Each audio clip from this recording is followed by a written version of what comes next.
Excuse me, take a few minutes to mellow out. Big Daddy Kane is on the mic and I'ma tell about a minimum length of rhymes with strength and power. So listen to the man of the hour. Flow and go to a slow tempo and you know, sing ho, swing low, then yo, the show will go on as I perform, transforming on stage like a Decepticon. But I'm not animated like a cartoon, I'm for real, shooting lyrics like a harpoon. Across the crowd, the listeners and spectators, so let's groove with the smooth operator. Just sound so smooth.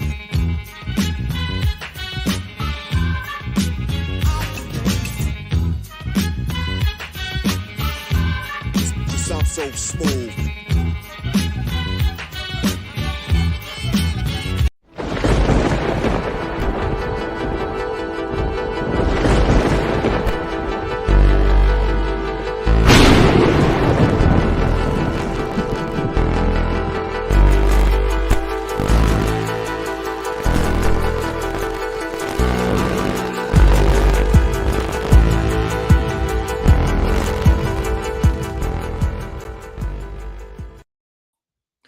What's up, everybody?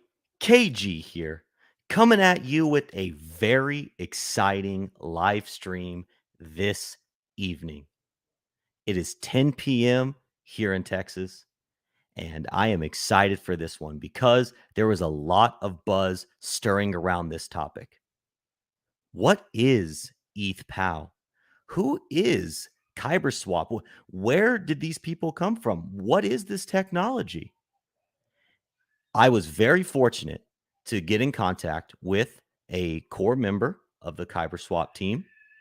He has been kind enough and patient enough to come on stream with me, answer all my questions, talk to the community, answer community questions. I'm very excited to introduce my friend, Imran. Hello.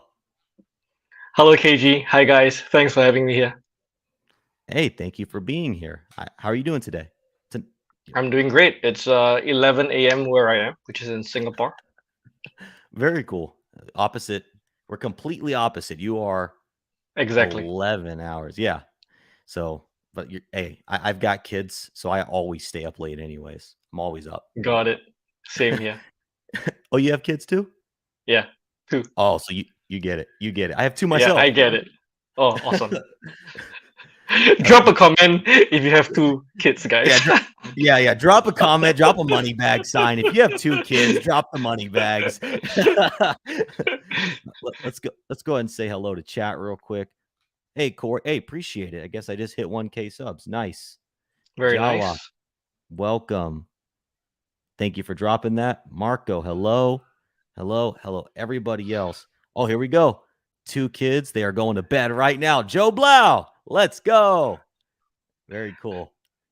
All right. And if you guys have any questions throughout the stream, drop them in the chat. We will do our best to get to them. Marco, 2 money bags. He's got the kids. Let's go. Don, he's got more than 2 kids. Now, all right, cool. So we got the parent stream. Then I like it. So, Imran, again, thank you for coming on tonight. We always like to start the stream off before we dive into the technicals. I like to get to know who I'm talking to. So tell me about yourself. You know, what's been your journey into crypto? How did you get here? Who are you? Thanks, KG. Thanks, guys. My name is Imran. I'm the head of marketing for KyberSwap. Before I get into Kyber Network and KyberSwap, as for myself, I've been a marketer for more than a decade. So I used to run my own marketing agencies. I used to work in e-commerce. Used to work in enterprise B2B stuff. And I kind of, I actually traveled to Silicon Valley back in 2009, right when Bitcoin started. Met a couple of Bitcoin maxis there, even got a thumb drive with Bitcoin inside it, all the way at the beginning. In my marketing journey in 2017, during the ICO craze, that's when I got started doing some launch and ICO marketing for some projects. That didn't work out well for those projects and for many of the users because, as you may know, most of the ICOs die out.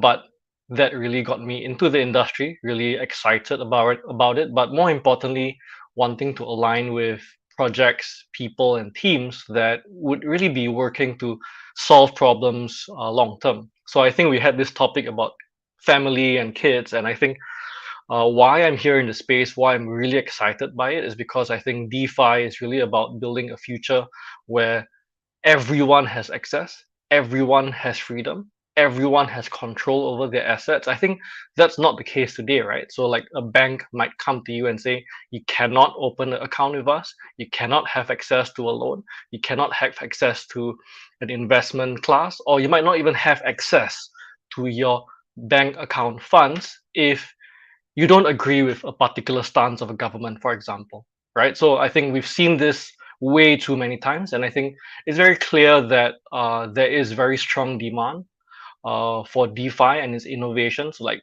let's not talk about the price movements. Let's talk about what we're really trying to enable here. And I think for me, that future is really about building a future where my kids can experience that, where I can pass on digital assets to my kids, where we have a much more fairer a system that enables human freedom. So that's about me, KG. Well, thank you for sharing. And I like the ethos. I like the philosophy. I like the perspective that you're coming from. I think all those things are very important. And I too love crypto for that reason. The self-governance aspect that it allows us over our own finances. I think that's the allure Exactly. of a lot of people. Exactly. So, okay. And so you said you've been in crypto since Bitcoin on a thumb drive. So you've been in since, I mean, the beginning. On hindsight is 2020, Of KG. course. And Of course. like, Always is. for full disclosure, I don't even know where the thumb drive is. So when I look back Sorry. today, yeah. So when I look back today, it was so clear, right? Like, I had those exposures in front of me. Even in 2009, I toured the Tesla office. So, like, all these things were like right in front of me. It was in my hands, and I didn't see it. And I think I had the opportunities to touch the industry again in 2017, I just never looked back. Very cool. Okay. Very Yeah. cool. I can understand why you got excited about it. So now you're in the crypto space, you're doing marketing for different projects. How did you meet KyberSwap? How'd you meet the Kyber Network? What was the introduction there? Kyber Network has been around for several years. As an introduction, Kyber Network started out building on Ethereum chain. They ICO'd in 2017. Famously, they were actually advised by Vitalik Mm, when they founded. So they've always had a strong reputation within Ethereum and a strong affiliation with Ethereum. And even today with KyberSwap, which is a multi-chain decentralized exchange and aggregator. So the whole point is you can use all of DeFi, 12 chains, have access to thousands and thousands of tokens to swap at the best rates, to earn at the best rates. Most of the chains are EVM compatible chains as well. So I think with Kyber, I was already looking into the space. I was already interested in DeFi. So I'm kind of like a very fundamentals guy. So I think there's a lot of stuff that's being built or envisioned out there. Things like the metaverse, virtual land, which are still very theoretical concepts right now. But DeFi is very much alive and being used, right? So I like the fundamentals of that, and that's where I've always been drawn to. Kyber came into my horizon when they were looking for a head of marketing. Back then, I was in e-commerce, and I thought it was the right time. And I think I was always looking to build with long-term thinking teams.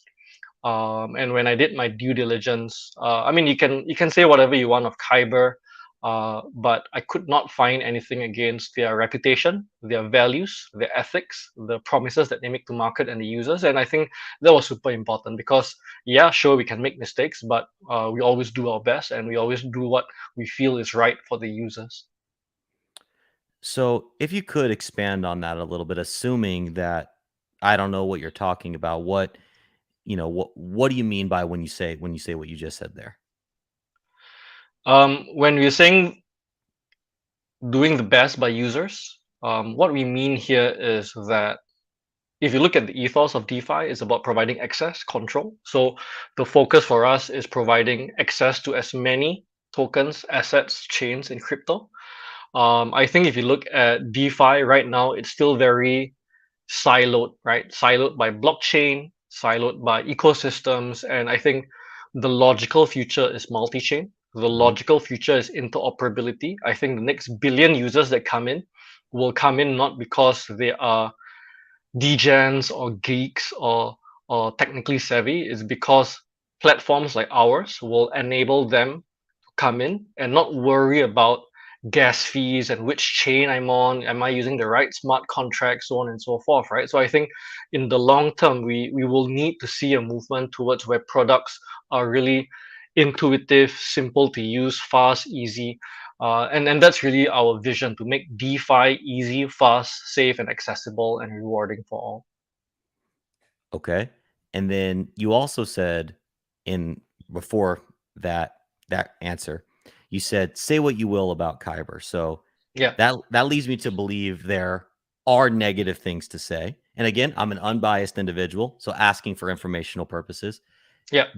What has happened that somebody may have something negative to say about it? So Kyber's been around for several years. We ICO'd in 2017. There was what we call DeFi Summer a couple of years ago, and I think that is the era where Uni, 1inch, many platforms you see today achieve dominance. Kyber did not go through that same level of growth. We've still been around, we've still been building, we've still been serving the market. So, some people may say, okay, why didn't we grow? And I think there are many factors around that, macro and micro, and decisions that we've made.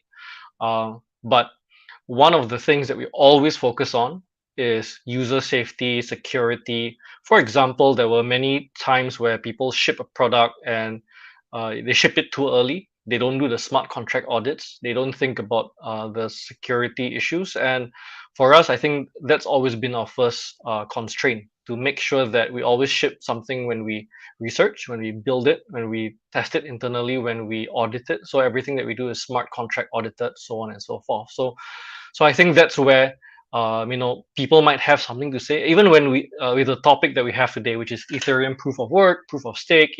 Regardless of what decision we make, there will always be something that someone has to say. If we provide support, people will say something. If we don't provide support, people will also say something. So I think it's something that you're in an industry where you'll never be free of scrutiny. But what we are very clear on is that the optimal amount of user benefit is always our goal, while having security. Okay. Yeah, Valiant goal. And I hear exactly what you're saying. There's a saying that says you can't please all of the people all of the time. At yeah. best, you can please some of the people some of the time. So I think that's relevant to what you're saying. And that's actually great that you mentioned that, because we had a question in chat. Somebody says third party security audits. So to me, that's a yes. Yes. So we're Oh, audited by Chain Security. So basically, that means that all of our smart contracts, from our Aggregator to Liquidity protocol, they're audited. We do it. Obviously, we have internal tests. We have basically community devs that we have a bug bounty program. So if they find anything, if there's anything real that they uncover, we actually reward our dev community members for anything that they bring up to our attention. And then we also have our smart contract audit. So um, like security and uptime and reliability, those are all very important for us. I think that's important for the industry as a whole if you want to grow as well. you hear that? Any devs watching? They have a bug bounty program. Go get yourself paid. Opportunity on the table. As if you Yeah, find bugs. Not saying you will. Not saying you will. yeah. More welcome, to be honest. Okay. And all right, so security audits are good. That's something we always like to ask on the channel is security audits. So let's see what we got here. I'm going to go to a couple questions that we have them real quick. Important stream. Thank you, Marco. ETF. Thought that was just the rename of ETHW on a certain. Oh, no, I think ETF is the other Ethereum fork, right? Ethereum Fair, I think, is ETF. I could be wrong. I think it's Ethereum Fair. Are you guys going to support that one, or did you make the decision that this Ethereum that if ETHW is the only proof of work fork that you're going to support? So to be clear, KyberSwap has always been working with Ethereum Foundation, and so Ethereum Proof of Stake is the only canonical Ethereum chain that we're supporting. So why are we supporting Ethereum Proof of Work for a limited time? So I've seen all these questions. So to be clear, what will happen now is that you can actually access, if you have, for example, your ETHPOW assets on your MetaMask, for example, you can actually go to KyberSwap, you can access those tokens there, you can swap, you can contribute to liquidity pools. The support here is for 1 month. So why 1 month? Firstly, we noticed that there were many platforms that don't actually provide the support in the first place. So for example, Uniswap does not have UI to do this, right? So that means you cannot access even if you try to connect on Uniswap. So we wanted to provide access to users so that you can exercise access and freedoms to your tokens, right? So as long as you have had assets on Ethereum chain, when the Ethereum proof of work fork happened, you would have your assets duplicated there. I think some caveats and disclaimers is that just because it's forked, it doesn't mean it has the same value. Of course. Why does it not have the same value? Simple, because many of the projects that have the tokens forked or duplicated are not supporting those forked tokens, right? So for example, Aave, Uniswap, these are all projects that have not supported those forked tokens, right? So as such, you may have those tokens. As a user, maybe what you want to do is to think about, if I have those tokens, one, do I want to access them? Do I want to interact with them? There are certain inherent risks about interacting with the fork, things like replay attacks and stuff like that. And secondly, do I want to interact with them and swap them or use them because they may or may not have value? Really, the only out here at this point is probably if you have all those tokens, you swap it out to Ethereum Proof of Work, that means ETHW, and then you access it out to a central exchange to swap out to cash or to swap out to real ETH or real Bitcoin or whatever assets you feel comfortable holding. So I think that's where we're giving that 1 month support so that you can access it, because many other platforms are not giving that access, right? So we want to actually allow users to do that and then do what you want with it. But again, the caveat here is, number one, is limited. Number two, there are inherent risks about it. There may or may not be value in the tokens there. So you have to do your own due diligence and make your decisions around what you want to do with them. So with you guys, Kyber Network, in my opinion, responded very quickly to ETHW mainnet. Was there background talk? Like, how were you able to respond so quickly? How long was this going on in the background? How long was ETHW pending? I think it's something that the team has been looking at for a while. I think everyone knew that the merge was coming. I think it was something that we looked at from the perspective of what are the builders and the markets doing, who is supporting proof of stake, who is supporting proof of work, what do the users want. So as some context and background, we actually did a poll on our Twitter just to see whether people wanted this, right? So we actually polled and said, hey, we are thinking with the merge, one, that if you're a Ethereum user and you want to continue using proof of stake, nothing changes, right? So you just interact with KyberSwap and with your Ethereum chain exactly as is, right? So nothing changes on that front. But if you wanted to use proof of work, we're thinking of providing access for 1 month. Do you support this support, or do you support this action for 1 month? Yes or no? Or do you not support it at all? So we actually had a couple of hundred people respond, about 149 actually people respond, and the response was 60.4% in favor of this support. So clearly there's some people that want to access the tokens and want to access the chain and voted for it. And then the others voted against it. So I think for us, it's just about, again, optimizing the support and benefit to users. And for people who don't want to interact with proof of work chain at all, you don't have to. Of course. And that's where I think a lot of us are confused as to why even limit it. I mean, you guys, Kyber Network, KyberSwap, are kind of establishing themselves as the authority so to speak, for this new ETHW. You know, every video that I've been making, I've been using KyberSwap as the tutorial because out of the Oh, thanks. available, yeah, of course, you're welcome. But out of the available dexes, it seems to me to be the cleanest and easiest to use interface. We have one other Thank you. dex. It's just, so I guess the ultimate question is there a conflict of interest with some sort of agreement you have with the Ethereum Foundation, or is it on the table to continue support for ETHW after the 30 days? So what I can say is that it's very early days for Ethereum Proof of Work chain. So to give you context, our team, right? So from the product team, research, engineering, marketing, commercial, we're looking at all chains all the time, right? Because our community and the market and all the chains that are in the space always come to us and say, hey, can you integrate with us? Can you support this chain? So people say, hey, how about Solana? How about Cosmos? How about this? How about that? So if you look at it, we would need to look at that assessment the same way we look at every other chain. And right now, it's very early stage for Ethereum Proof of Work to kind of have any real permanent or long-term decision on our product. So, however, it's pretty urgent for users, right? Because if I cannot access my tokens now, there may be real implications on whether I can liquidate or the value of those Mm. tokens that I want to access. So that's why we decided to provide this limited access first.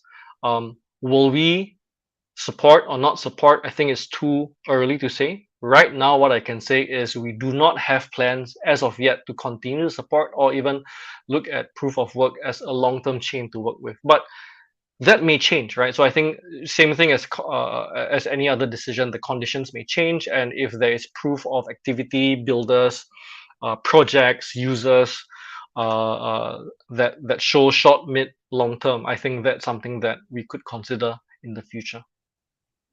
Okay, that's good to know that you actually are open to considering it. I think that if proof of work Ethereum, ETHPOW is what we call it around here, ETHPOW, if it does get some stickiness, some staying power, then I don't know.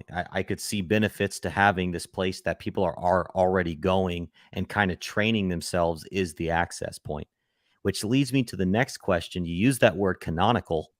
And for those out there, I've seen that question come up. My interpretation of where you use that word, why you use that word is canonical could be synonymous with official, maybe. Is that what you guys were trying to say there? Yeah, so it does mean official. It means that it is the one that is accepted as genuine.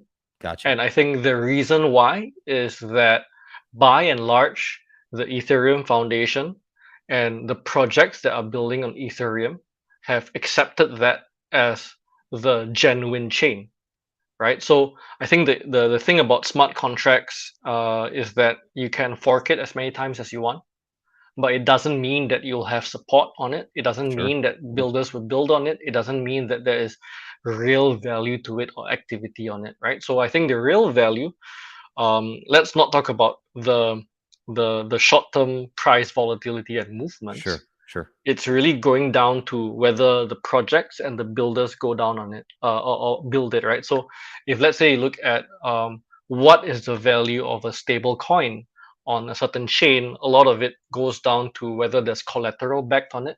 Mm-hmm. And for example, on ETHPOW, you may have a bunch of stable coins that were forked, but essentially don't have collateral They all behind depeg. them, They all right? So they depeg. all depeg, right? So Yeah.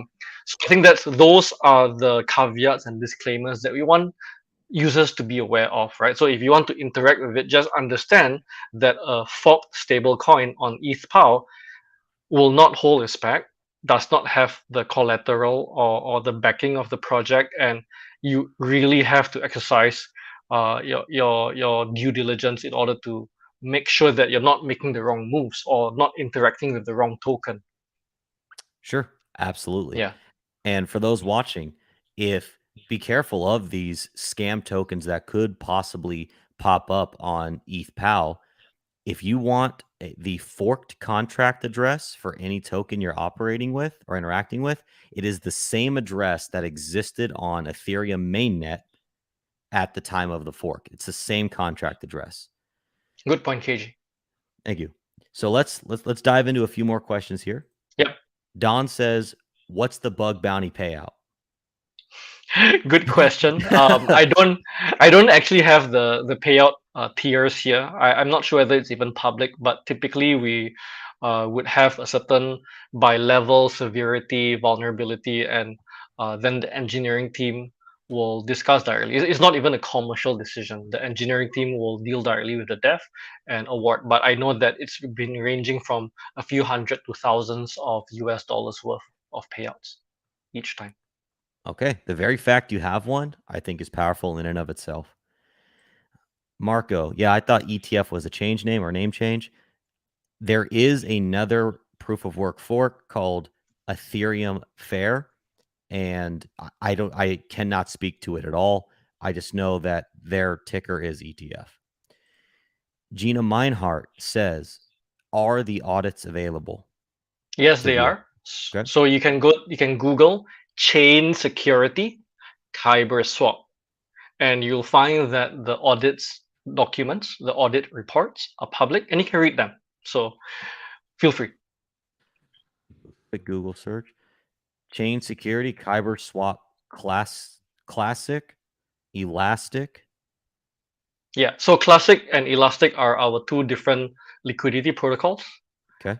Classic is what we call our dynamic market maker protocol, where the fees basically something like Uber. When there's high demand, we increase fees. When there's a lower demand, we lower the fees. And then the Elastic is something that people might know a bit more similar to something like a Uni V3 type of concentrated liquidity protocol, where it's tick based, where there is an actual reinvestment curve. So on Uni V3, you can't actually reinvest, and for us, we actually have a reinvestment curve where the rewards that you earn from the yield farms actually get reinvested through the full range. So there's actually auto reinvestment there, and also certain features like just-in-time security. So all these are actually audited, and you can read them on the chain security site. Okay. And I dropped two that I found in the comments, and I'll put those in the description after the video Yep. as well. So, all right, let's keep going here. Hit that like button, subscribe to KG. I'd appreciate it. Thanks. That's right. Okay, let's see. Kyber had a strong lead, but a fall a few years ago. Some could argue as a result of the limited staking rewards when became available. Would you agree when drop happened? Did you consider other options? I'm not sure the context of this one. Yeah, I'm not sure whether you're looking at the token price subjects here.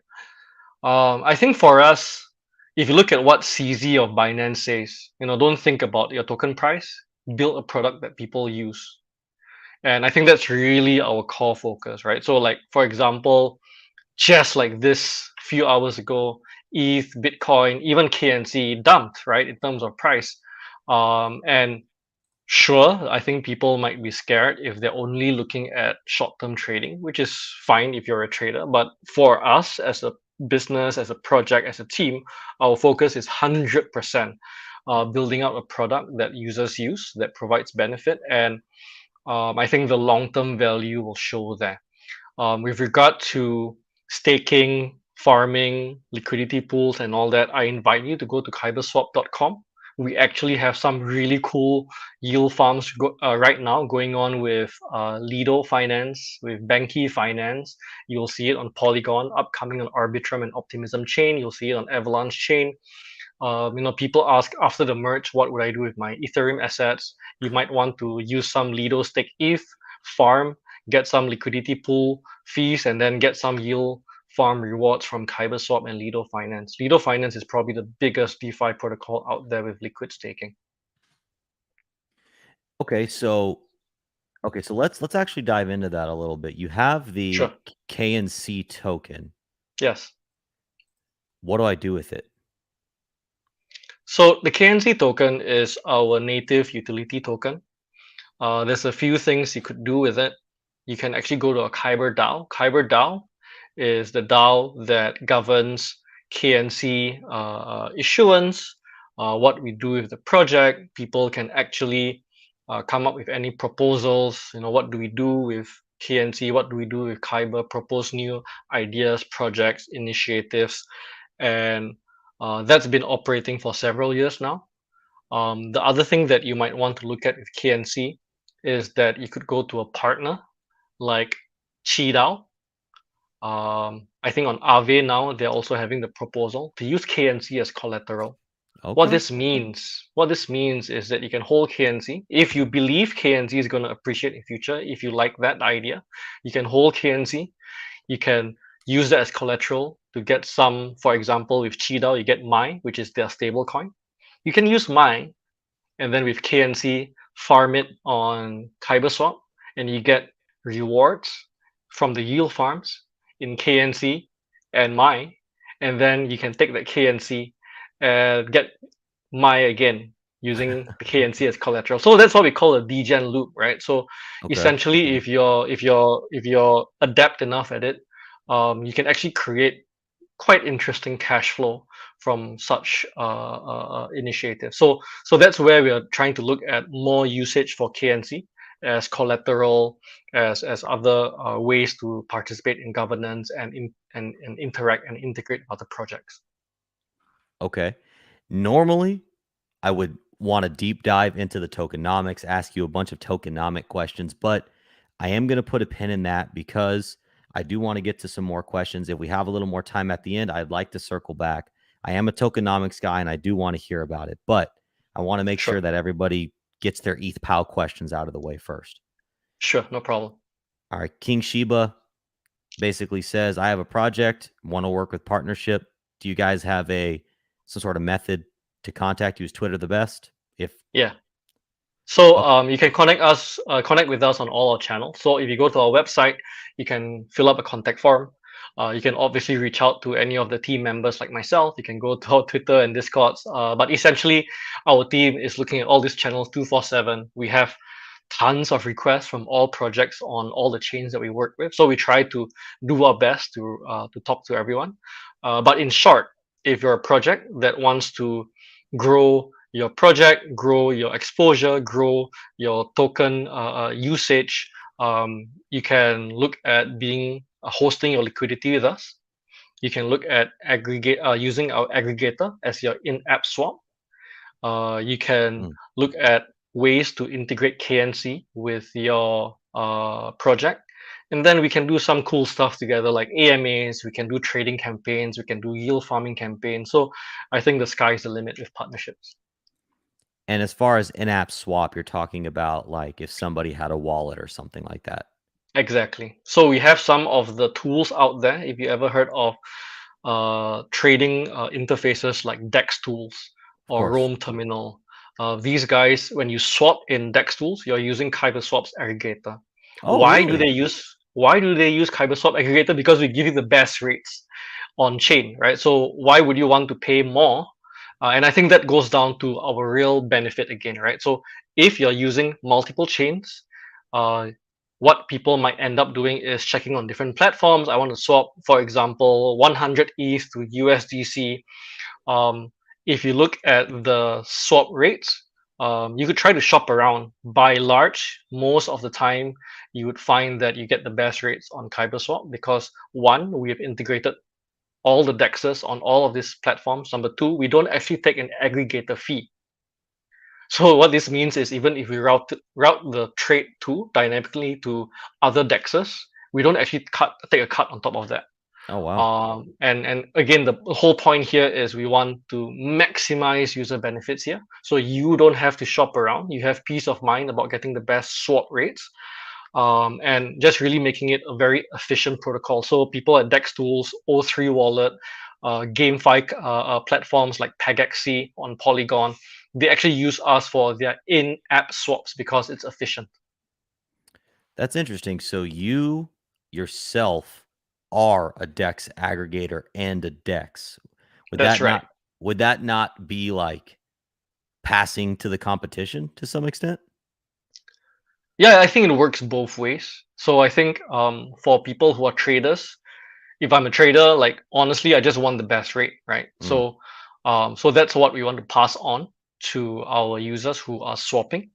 And for people who want to participate in liquidity protocols or yield farms, they want a good rate for the liquidity or capital that they put in. And then those are other initiatives that we look at, right? So in terms of how do we route more volume through our pools? How do we work with good partners so that we have interesting liquidity coming in? How do we, as a platform, actually provide more users?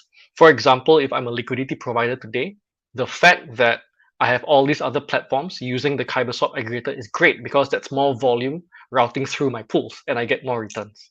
mm, Right. So it goes both ways. So for us, I think I see that. ecosystem partnerships are super crucial for our long-term value.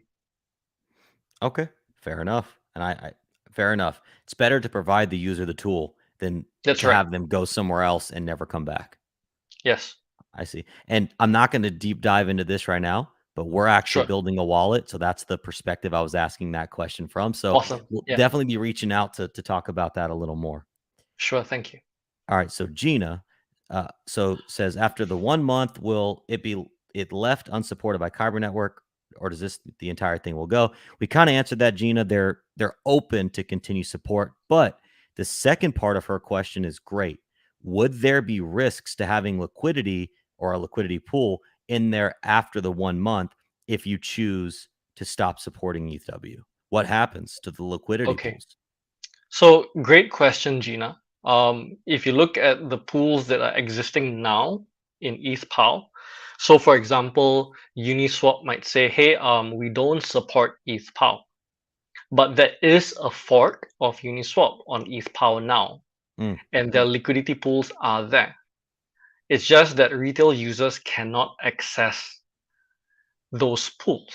Only probably bots and programmers, devs who know how to interact directly with the smart contracts can access it. So those are still happening.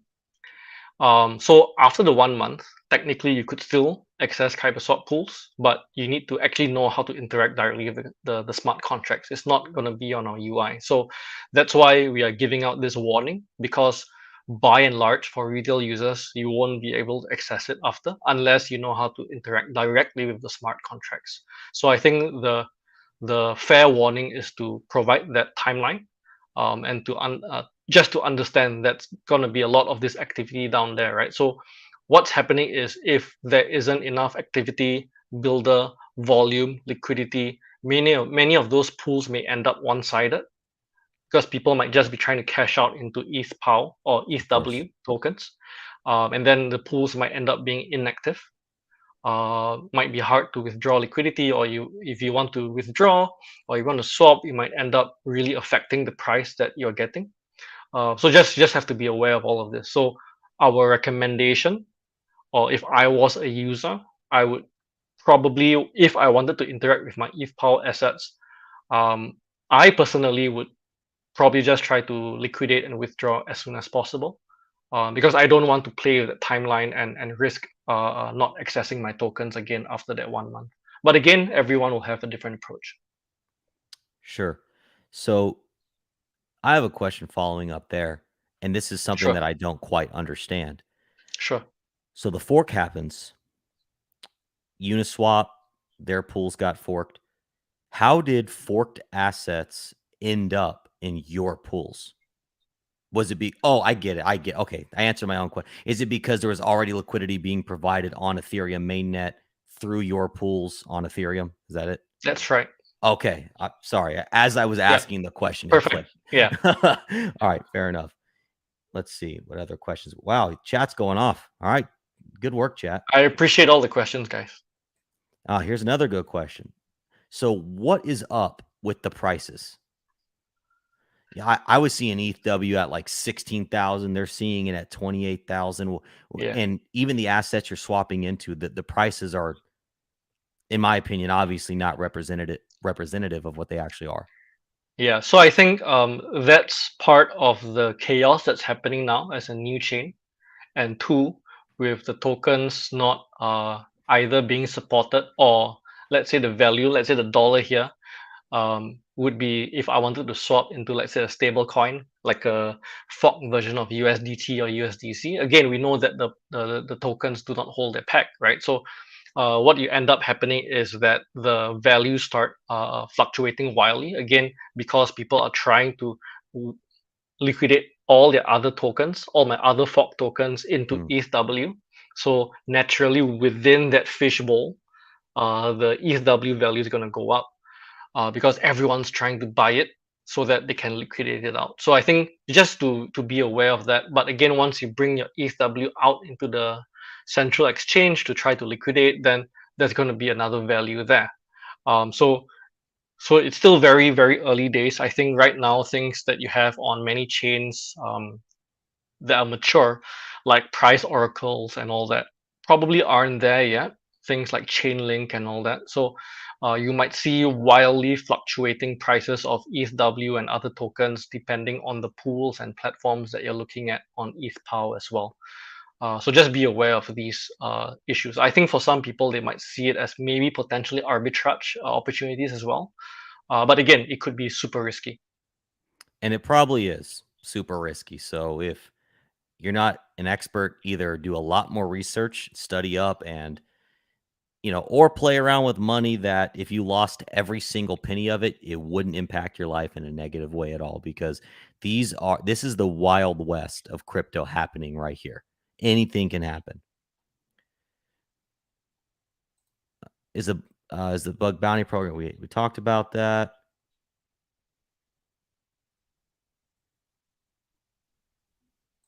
Marco, appreciate you. Okay, yeah, we just talked about that. Guys, the platform disabled its user interface and found a malicious code in it. Do you know what he's talking about here? Yeah, of course. Okay. Go ahead, please. So I think what Swizzle Sticks here is sharing is a statement that we shared just under 3 weeks ago, when we found a hacker inserted a malicious code into our GTM. So TLDR, one, the malicious code and the entry point has been eliminated. Two, there were only 2 wallets that interacted with the malicious contract. One actually lost money and we reimbursed them fully, 100%. Two, actually gave an approval to the malicious smart contract, but there was no funds lost. He revoked the approval once he saw our announcement. And we actually spotted this within minutes of those approvals actually happening, right? And this attacker was particularly smart because he put it into a very it wasn't in our smart contract. So there was nothing to do with our smart contract. It's our UI, right? So what instead happening is you think that you're going to give KyberSwap or the platform a certain approval, but it ends up giving approval to something else. So it's nothing to do with our smart contract. It's a UI. So we spotted that. We shut down the site because we don't want anyone interacting with that code. We remove the code, and then we have all those announcements. So if you actually go to our Twitter, if you go to our blog, you can actually see an actual chronology of everything that happened, including when it was shut down, when it was up again, whether we are working with authorities, when the user was compensated, what's happening next. We're actually releasing a full technical post-mortem soon on this as well. So I think the whole point here is that if you're going to be building in DeFi, these things are going to happen one day or another. For us, it just happened that we went 5 years without any such exploit. We experienced it for the first time 2.5 weeks ago, and we're just doing our best to make sure that we do right and we make users whole. So at this point, we're happy to say that it's safe. The users are made whole. You can even see that Binance and CZ tweeted that they have been working with us to potentially identify the culprits. So yeah, and it's a small world, right? You don't have Tornado Cash or the Tornado Cash Fox anymore, so it's going to be harder and harder to exit once you actually execute exploit like this. So I think for us, we are leaving no stone unturned to make sure that the issue is resolved. Okay. And then, okay, so you did say that you're going to release a full technical post-mortem. So if somebody wanted to deep dive into exactly what happened and exactly how it was resolved, you're providing the resources to be able to do that. I think, as far as I know, we'll try to give as much as possible without actually risking our own security in the future, and anything proprietary. So we'll do our best, but I think what I would say is, if you look at the market, many protocols will say, "Hey, by the way, we got exploited," and then they'll try to have a completion or ending statement, and then they move on. So I think for us, we are trying to do what we can to share as much, so that other protocols and other platforms, if they really have real issues or questions, we'll try to answer them. And then if there's anything that they need to know more, of course they can feel free to contact us, and if there's anything that we can share, we will. Okay. And I appreciate you addressing that, because I know that's been the biggest point of FUD that I've heard about Kyber Network. And I know it's got to be a tough thing to address. So I appreciate you addressing Most that. welcome. If anybody has more questions about this particular topic, feel free to drop them. I'll ask. Let's see. Oh, okay. So I'm going to ask you about a particular project here. Yes. Okay. Which one? What's up with the hexagons? They're coming in hard on the Kyber network. They are the number one, or they have been the number one volume on ETHPOW. What have you seen on Kyber network regarding the hexagons, and how are they comparing to other things you're seeing? If you can speak to that. Hey Kaplan, thanks for the question. Like, to be honest, actually, I don't have knowledge on this. I don't think it is a team that we are actually in touch with right now. I might be wrong, but to my knowledge, I don't actually have any working relationship or direct contact right now. So it just might be the community is really hyped. It's Yeah, possible. Yeah, we're actually, myself, I am a part of the hexagon community, and I a lot see. of people watching. The hexagons, you put us on a mission, we're gonna it's happening. So yeah, that's Awesome. just had to ask. And that's, we've it's been an interesting, we won't get into it on this one. Let's see. Okay, someone says, is Chainlink supporting ETHPOW? Do you have any insight Officially, there? if you look at the Chainlink statement, they said that they are not supporting ETHPOW. Okay. So they are only supporting proof of stake. So wait, so did you say they made a statement, or they haven't made a statement? They have made a statement. Okay. Yeah. Okay. So okay. Well, there you go. So they will not be supporting ETHPOW. Yeah. But again, I can't speak for them. You should probably check out their announcements, blogs, Twitter, and clarify if you have any further questions, guys. Of course. Do you know of a way to revoke approvals on ETHW? Any front ends you're curious that allow you to do that? I don't have the technical answer here, but let me get back to you on this, Joe. I'll probably talk to my research or engineer team, and if we have an answer to this, I'll probably comment on KG's tweet. Perfect. I'll share it. I don't want to give anything offhand that may not be technically accurate. Yeah. Sure. Understood. Yeah. Don says, did they perform another audit after the breach was fixed? So what I can say is this, right? Our smart contract is actually not compromised at all. It's 100% safe. So for example, even throughout that UI issue, even when the UI was down, all our partners that were using our aggregator API, just like DEX tools and all that, were continuing to use the aggregator and our pools with no issues at all. So on the smart contract side, no issues. With our UI, front end, hosting, GTM, so on and so forth, we are actually doing 247 monitoring. We are working with security experts. We are building some internal monitoring systems to ensure that such things don't go unnoticed, or rather detect them at the earliest stage possible. So I hope that answers the question, Don. So the smart contract audit side is not needed, simply because the smart contracts were not the issue here. Okay. And then I guess maybe you can or can't speak to it, but how did it happen on the UI? Did they hack into your UI backend and implant something that looked like it was legitimate? I would say something like that. I think the post-mortem will address the how. Um, but clearly the hacker got a way to access it, and then they implanted something, and then when certain triggers happen, for example, the whale wallet was looking to swap certain volume, then it was activated, right? So but again, because of the official post-mortem and statement is not out, I'm not at liberty to share anything. Fair enough. Yeah. Okay, so how many devs do you have on the team? Like, what's the dev situation? Cool. Thanks for that question. I saw some people also asking where we're headquartered and all that, so maybe I'll share a bit more about how the Sure. team is structured. So we have about 130 colleagues and team members all around the world.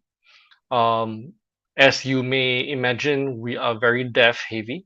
So everyone that's involved in engineering, product, research, tech, all these probably comprise 75 to 80% of our team. And then the rest of it would be your commercial, marketing, BD, back end functions. We have team members from all around the world, including Germany, Korea, but we have actual physical offices in Singapore and Vietnam. That's cool. It's very Yeah. cool. And then another question I wanted to ask, and guys, if you have any questions, drop them in the chat. I saw something Hmm. through the channels Right. that there was a potential bug that was occurring on KyberSwap when you used the I don't remember what you call it, but not the gas efficient method, not the direct swap, but the one that maximizes your output, right? Right. The routing version. Or what's the technical term that you would use for that, for the routing swap? Let me see. Either maximum return or lowest gas. There's also some functions where you can have an advanced mode. In advanced mode, then you can dictate how much max slippage that you might have. Of course. So once you actually enable the advanced settings, you just need to be aware that the swap may not be efficient if you're not sure what you're doing. So for most normal users, I would say that putting the simple settings and then just hitting maximum return or lowest gas suffices. With regard to the exact bug that you are addressing, I'm not sure exactly what you're meaning here, KG. But again, if you just have a tweet about that later on, I can check in internally and just make sure that I give the technical correct answer right now. So I don't actually have probably the information to address the question that you have. Sure. Well, and just to clarify the question, I will tweet you. So I guess what I was looking for was the quick settings of maximum return or lowest gas. There was somebody who they sent me some DMs, and apparently I did not confirm or deny this. This did not happen to me personally, but they said Okay. when they were using the maximum return settings, because it does the routing rather than just a direct swap.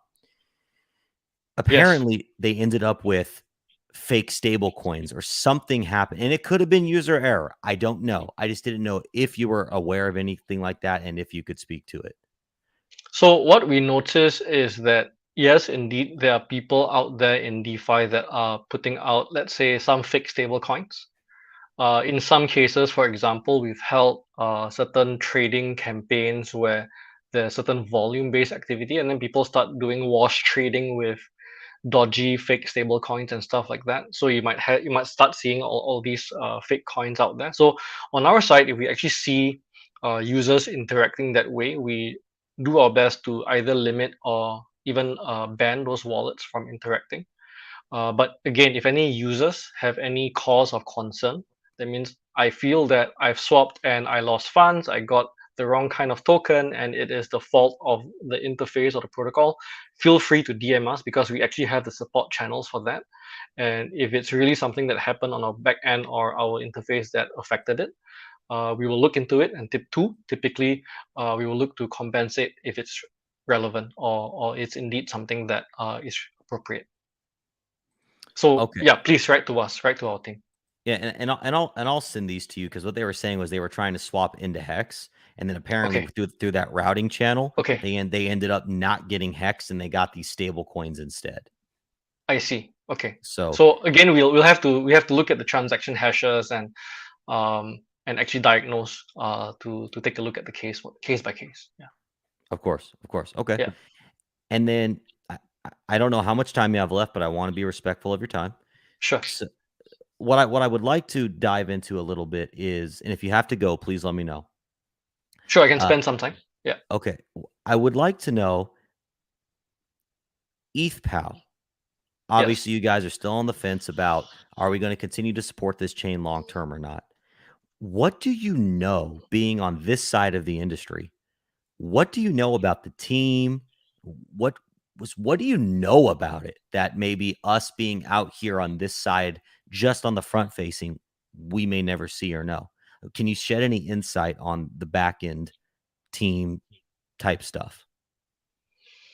I think if you look at what is public first, I think the reason why there was ETHPOW in the first place was that there's a bunch of people, primarily the miner community, that didn't support moving to proof of stake. So I think if you look at it from a very survival, sustainability, existential point of view, a lot of the community of ETHPOW is still with ETHPOW because they want to support the mining activities. I think that's probably the strongest determining reason first. And I think if you look at or ask yourself what will determine the fate of the chain, again, it goes back down to how strong that ecosystem, builder community activity, and user support there will be. So I think again it's very early. What I can share is that we are in touch with the ETHPOW team directly um, because we wanted to make sure that the integrations, the information feeds, and stuff like that are done correctly. That if you have any issues from users or even from our dev team, that we had people on the ETHPOW team that can directly answer with us. But again, it's super early stage. We are not and also because we are not proclaiming that we are supporting them long term. There is a certain limit or of how much we really communicate with them at this point. Aside from allowing users to access the interface, access a token, swap out if they want to. So I think that's honestly as far as I can share. But I think you can see that there are a number of projects that have said, "Hey, we're going to be building on ETHPOW. We support ETHPOW. Will this be enough to the short to medium term? You never know." But again, if you look at some of the big chains today, whether it's your L2s like Arbitrum, Optimism, or Polygon or Avalanche, some of these guys 2 years ago didn't exist or Sure. were just like five-man teams, right? And they're very big chains today. So you just never know where this lands. I think it goes down to the conviction of whether you believe in their team, their plan, their ethos, and whether the builders on the team or on the chain right now will get the stuff together and take off. But I would say this is very much a conviction thing, and it will differ depending on your thesis as an investor or user. Sure, because Yeah. from a philosophical perspective, their survival theoretically depends on it. And actually, Gina Meinhardt here is an Ethereum miner, so she is coming at it from a different perspective too. So what does the team look like? Like, how many members are we talking about on the team? Is there a figurehead that we're going to see emerge? What's the structure? For ETHPOW, Yes. unfortunately, I can't comment on this because I don't have knowledge. It's probably something that if you guys want to look into ETHPOW as a chain, you probably want to address it directly. I think eventually they will have to go public as much as possible about their structure, their plan, their roadmap, because otherwise, how would you get support, right, from Of users and course. builders, Of right? course. So I think eventually that will come up. Even when we were asking certain questions around nodes, price feeds, and certain tracking, I think there's still a lot of things in the works, right? So again, very early stage for them. I hope if they really want to achieve what they're setting out to achieve, that they can do it. for no other reason that I hope that they succeed. But it's something that we will have to hear from them directly. Naturally. And I'm like you. I want my fellow human being to succeed. Whatever the endeavor is, if they succeed, then whoever is involved with it, both supporting it and from the team level, also succeed. I want wins for my fellow humans. We all win when we all win. I don't want people out there losing. I don't want people getting wrecked. I don't want people suffering. I want my fellow human being to succeed. So Yeah. So I think, but if you look at it from a logical point of view, or let's say where the industry is moving, I think one big theme that the merge is addressing is sustainability, scalability, security. So I think with the merge, the one of the biggest narratives right now is that hey, we've reduced Ethereum's energy usage by 99.95%, right? So I think that's really big in terms of impact to climate, energy usage, resources, and even things like asking yourself, will institutions bring in their liquidity, their money into the ecosystem, especially with things like ESG requirements. So I think that kind of opens up the gates. Is it over? It's far from over because it doesn't solve for things like scalability, which is where sharding or the search is coming up. So I think if you look at it from an Ethereum roadmap, their goal is to become the blockchain computational engine for the world. And I think logically it's heading there. I would like to think so, together with the L2s and what's being built on them. I think with ETHPOW, they will have to answer that narrative and that vision question as well, right? Because I think it's not sufficient to say because we want to mine, therefore we exist, right? So, like I there hear you must on be that. very clear. There must be very clear value props and vision that they're building for it. To be honest, I don't have the information on all of that. And I think if they're able to create their own theses, maybe they might create a whole sustainable, thriving community that exists in and of itself. But again, I don't have that information at this point. No, fair enough. I appreciate you sharing the insight that you do have. Now, a question that you're probably going to get a lot now that the Hex community has become users of your platform. Have you heard of and are you going to support Pulse Chain? If you haven't heard of it, I I'm not am offended. not aware. I am not aware. So sorry. Please share a bit more. No, we won't deep dive into Pulse Chain right now, but Yeah. it is another fork of Ethereum that is coming up. It's proof of stake, and it was actually, Right. to my knowledge, the first blockchain that had the narrative of the full system state copy. So it's going to be a proof of stake system state copy, and the same Got it. creator of the Hex token is also the creator of this. His name's Richard Hart, Got and it. ultimately, is there criteria that has to be met to be supported?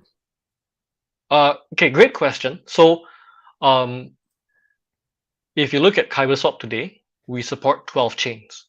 Okay. So this includes Ethereum, Polygon, BNB chain, Arbitrum, Optimism, Chronos, Phantom, Avalanche, BitTorrent chain, and Aurora, Vilas, if I recall correctly. That's a good And spread. yeah, so for us, what we're looking at is how can we onboard the right chains that give access to an optimal number of users. So I think we look at a few things, right? Like what's going on each chain out there. So we're looking at our existing chains. We're looking at all the chains out there. So essentially, we have a research, product, commercial team that's kind of like looking at every chain, right? So like whether it's Solana, whether it is any of the new ones, Cosmos, Gnosis, Pulse chain. Um, what I would say right now is because clearly it's new to me, it's not been on my radar yet. But it's not a never say never. So uh, the considerations for us to look at integrating more chains is obviously the number one, the user base and growth trajectory of the chain. The other thing that we look at is how difficult, easy, straightforward or not it is to integrate. So for example, most of the chains that we integrate with are EVM compatible. Of course. So for example, Aurora is kind of like the L2 for Near, and Near is not EVM compatible. It's built on Rust, Ethereum's on Solidity, right? but Aurora is the L2, which is EVM compatible. So therefore, much easier for us to integrate. So there are certain bandwidth and technical considerations as well as certain commercial considerations. But if there is, for example, a team directly from Pulse Chain looking at integrations and dApps, obviously feel free to write into us and we'll explore. Right, we talk to all chains out there. Even the ones that we're not integrated with, Zilliqa and Cosmos and all that. We talk to them, and even if it's not now, it could be later on as an integration. Sure. And I can connect you with if that time comes, I can connect you with who you need to be connected with at Pulse. Sure. Thank you. Sure. Thank you. Does anybody else have any questions? Looks like we covered a lot of ground today, KG. We covered a lot of ground. We sure did. And I really appreciate you taking the time, taking the opportunity, even responding to my DM or my tweet. I tweeted you and you responded. Like that's incredible. I tweeted Uniswap. I don't get a response from Uniswap. So, it's difficult because there's so many scammers and bots out there on Twitter. Sometimes it's not easy to find, but you can tell a genuine human when you see one. Of course. And no shade at Uniswap. I'm a big Uniswap user. I just wish you'd respond to my tweets if you're listening. So, well, I don't see any other questions, Irman. And I really appreciate you coming on. Is there anything that you would like to say to the audience? Anything? Thanks, KG. I really appreciate the time as well. Thanks for inviting us. Thanks to everyone with all your questions and all your comments. I think number one, feel free to reach out to us. Feel free to connect further on the tweet threads with your questions, comments. If you have any issues, write into us directly because I think the conversation here has probably just started. So we love to continue the chat, right? So I think secondly, if you want to access your ETHPOW tokens, your assets, and swap right now, check out KyberSwap.com. But I think also really check out what we can do because really I think this little segment around ETHPOW support is just a small part of what we do. And we hope that people that come in can see that, like KG said, we have a smooth UI, we are reliable, easy to use, we really give the best swap rates. Once you've used us, you can use the 12 other chains that we are on. You can use us to earn and farm. We have trading campaigns, we have pro trading tools which are free. We even have one tool called Discover, where we filter through 20,000 tokens in DeFi, and we just give you 50 that might pop soon before they trend. So, for example, if you go to CoinGecko or CoinMarketCap, if you click on the search field, they will give you a list of trending tokens today. But what happens before that token trends? Typically, there's a lot of on-chain movement, like trading volumes, on-chain data, price trend lines that show certain anomalies that something's kind of like bubbling before it pops, right? So, so we've gone through more than $10 billion worth of trades, and we actually run that through our AI engine. And then based on certain anomalies, we say, hey, you might want to check out this 50 in DeFi that may pop soon. So that's called our Discover function. So I think for us, we are really trying to think about how can we make DeFi easy for our users to filter through, to use, to make decisions beyond just efficient swaps, great earning campaigns and trading campaigns. So check out KyberSwap.com. Okay, and I will drop all the links in the description. That sounds like a really cool feature. And I can tell that everything you guys are doing, or you guys are doing a lot, and you seem to be very innovative. Obviously, the fact that you're responding, you're jumping on stream shows that you're willing to communicate and engage with your community. That's very appreciated. I realized that a moment ago I called you Irman. I apologize. I promise I'll never do it again. It's Imran. I promise. No worries, man. I will always get it from here on out. And it's burned in now. Yeah, it's burned in. I will never mess it up again. I promise you. But no worries. Again, appreciate you coming on.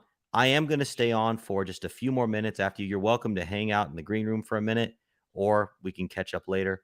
But again, give this gentleman a follow. Kyber Network, KyberSwap.com.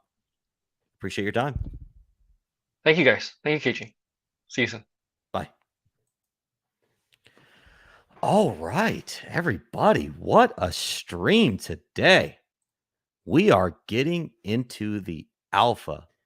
We are talking with Imran, my new friend, incredibly intelligent, insightful, knows what's going on. And the more I learn about KyberSwap, the cooler it seems. I'm not here to endorse any particular project or any particular company. I'm here to learn, I'm here to educate, and I'm here to spread the knowledge. It's now. Thank you. Sandy Beach, hello. Great stream. Thank you. That was awesome. Again, you can always come back to the channel. Please like, please subscribe. We will continue to bring education, insight, philosophy, crypto. We want our fellow human being educated. We want our fellow human being to win because we enjoy and love seeing people prosper. Again, thank you everybody for your time. Thank you again for tuning in. And as always, at the end of this stream, I'm going to play a 2-minute song. It is the Internet Money Anthem. If you would like to hear some philosophy and a good tune, stick around. Until next time, thank you all. Have a good night.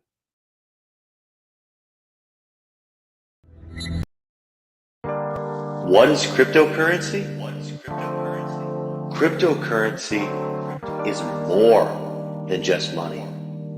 Cryptocurrency is a lifestyle, a philosophy, an ecosystem, the means by which human beings to attain financial freedom, not just in the sense of multiplying their investment, but giving humans the ability to interact with money in any way that they see fit.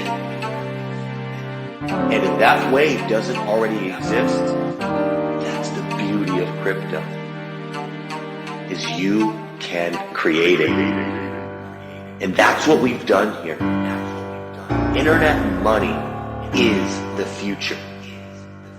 Internet money is the future. What is internet money, you ask? Well, it's just that.